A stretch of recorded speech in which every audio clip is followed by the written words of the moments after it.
साथियों नमस्कार, मैं आलोक सिंह आप सबका आपके मनपसंद यूट्यूब चैनल उद्योग धंधा में स्वागत करता हूं।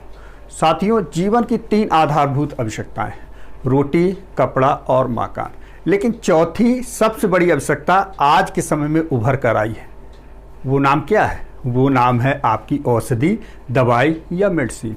यूँ कहिए, ऐसा कोई घर नहीं है जो इन चीज़ों का उपयोग नहीं करता है, सेवन नहीं कर सकता है।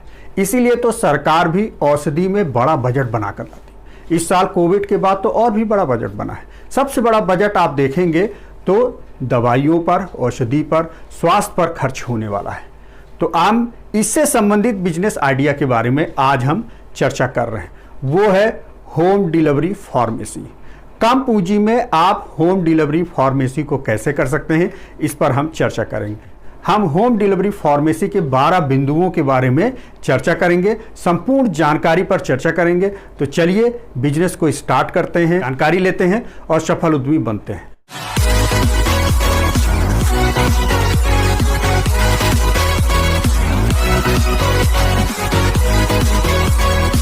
आज के समय में हर व्यक्ति अलादीन बनना चाहता है। जिस प्रकार अलादीन का चिराग था, उसमें एक जिन रहता है, जिन निकल कर आता है और कहता है, आका बोलो तुम्हें क्या चाहिए, आदेश करो। तो अलादीन कहता है कि हमें ये चीज़ों की ज़रूरत है, तुरंत जिन लाकर दे देता है। ये क्या है? यही तो होम डिलीवरी है। मतलब हर व्यक्ति घर बैठे सुविधाओं का लाभ लेना चाहता है।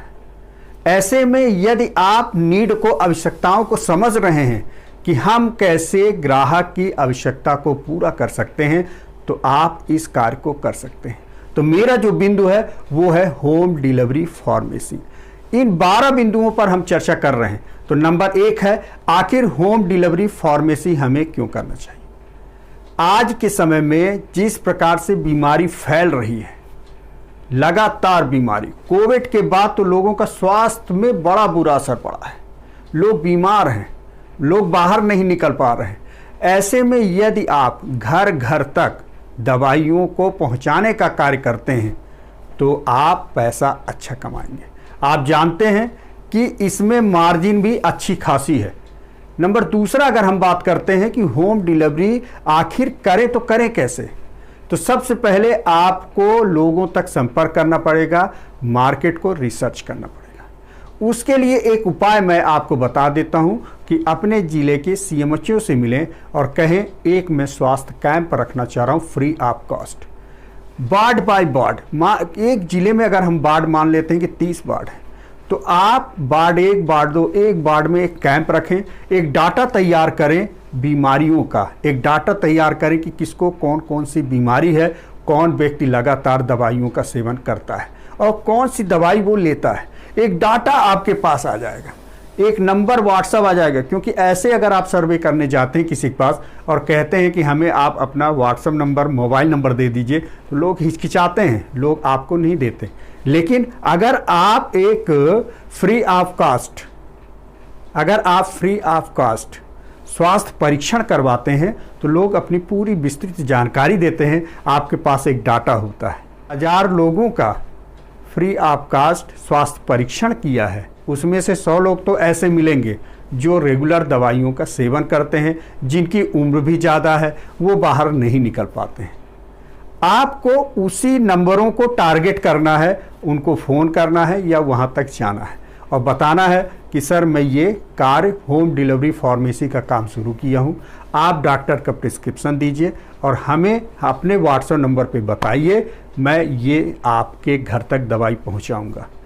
कोई अतिरिक्त शुल्क नहीं है, क्योंकि आपका मार्जिन उन दवाइयों के माध्यम से ही मिल जाएगा।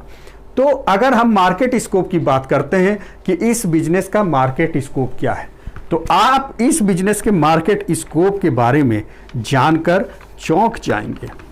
आप देखिए कि अपने ज़िले में 30 साल से ऊपर के व्यक्ति कितने हैं, एक आंकड़ा बनकर निकल आएगा।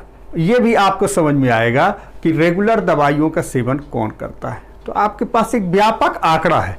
उन व्यापक आंकड़ों में से आपको डिलीवरी के लिए, होम डिलीवरी फार्मेसी के लिए मोटिवेट करना है, वहाँ तक आपको पहुँचना है। अब हम बात करते हैं दूसरे बिंदु पर।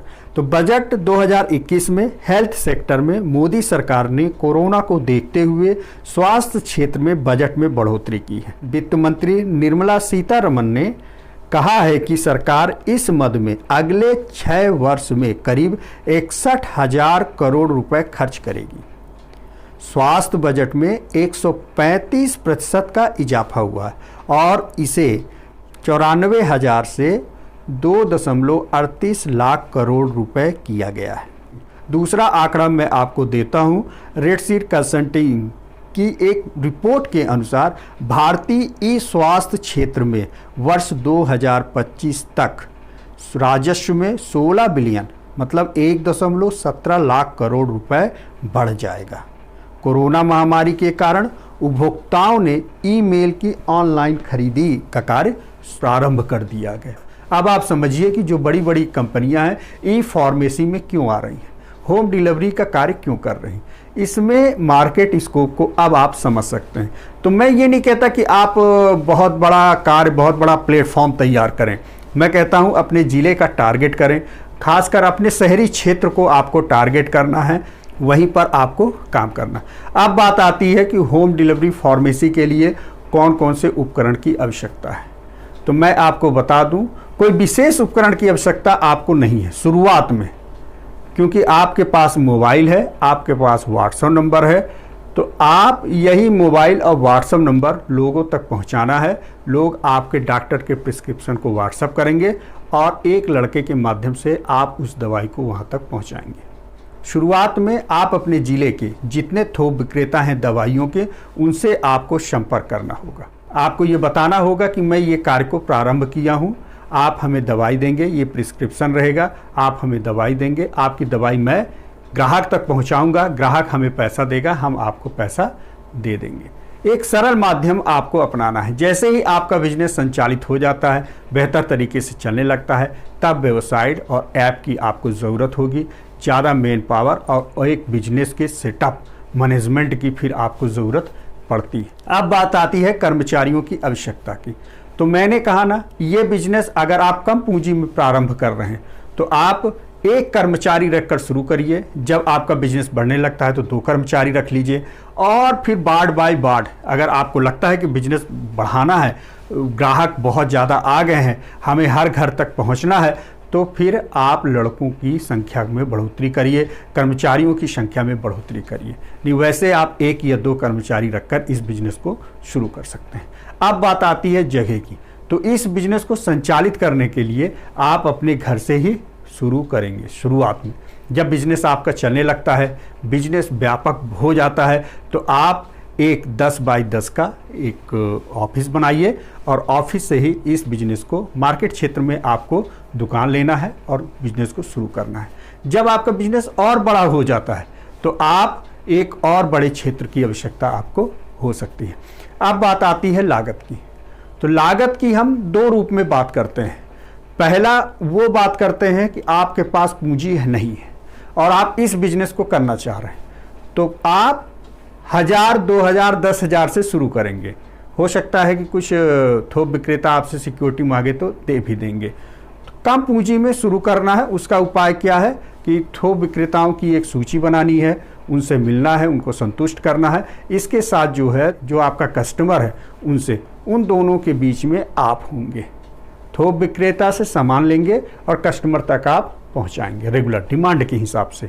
तो ये आपका एक तालमेल बैठेगा, उस बीच का जो कमीशन है वो आपको मिलेगा। तो इसको आपको समझना है, ये है कम पूंजी में। जब आपका बिजनेस चलने लगता है तो अब बात आती है पूंजी लगाने की। तो पूंजी जब आप शुरुआत करते हैं तो कम से कम 10 लाख रुपए से, क्योंकि आपको फिर एक दुकान भी लेना पड़ेगा। अगर आप फार्मेसी नहीं किए हैं तो आप होलसेलर का भी काम कर सकते हैं। तो होलसेलर बनने के लिए आपको 10 से 20 लाख रुपए मिनिमम पूंजी की आवश्यकता आपको होगी। अगर पूरे सेटअप की बात करें तो 30 से 40 लाख रुपए एक बड़े पैमाने पर काम करने के लिए आपको इतने पैसे की आवश्यकता होगी। तो आपके कार्य के हिसाब से आपको अपनी पूंजी को तय करना। आप ये बताएंगे कि सर हमें इतने लाख का प्रोजेक्ट होम डिलीवरी फार्मेसी का आप हमको बता दीजिए, पूरा सेटअप बता दीजिए, तो हम आपको बताते हैं। अगर हम उपकरण की बात कर रहे हैं तो आपका एक मोबाइल से आपका काम चलेगा। अब बात आती है वित्तीय स्रोत की। अगर आप जीरो पूंजी से इस कार्य को प्रारंभ कर रहे हैं तो आपको पैसे की ज़रूरत नहीं है, आपके दिमाग और मेहनत की ज़रूरत है। अगर आप कुछ पैसा लगाना चाह रहे हैं, आप एक सिस्टम के तहत पूरे अच्छे तरीके से कार्य करना चाह रहे हैं, तो पूंजी की आवश्यकता होगी। पूंजी के लिए प्रधानमंत्री मुद्रा योजना है, डिस्क्रिप्शन में लिंक मैं दे दूंगा, आप उस योजना के बारे में जान लें। हर प्रदेश में अलग अलग स्वरोजगार योजनाएं चलती हैं। अगर हम मध्य प्रदेश की बात करें तो अभी बिजनेस के लिए प्रधानमंत्री मुद्रा योजना के अलावा कोई और विकल्प उपलब्ध नहीं है, सारे पोर्टल बंद हैं। लेकिन बहुत सारे स्वरोजगार योजनाएं हैं जिनकी सूची मेरी डिस्क्रिप्शन में आपको मिलेगी, हमारे यूट्यूब चैनल में उपलब्ध है, आप देख लें। उन योजनाओं के माध्यम से भी आप लाभ ले सकते हैं।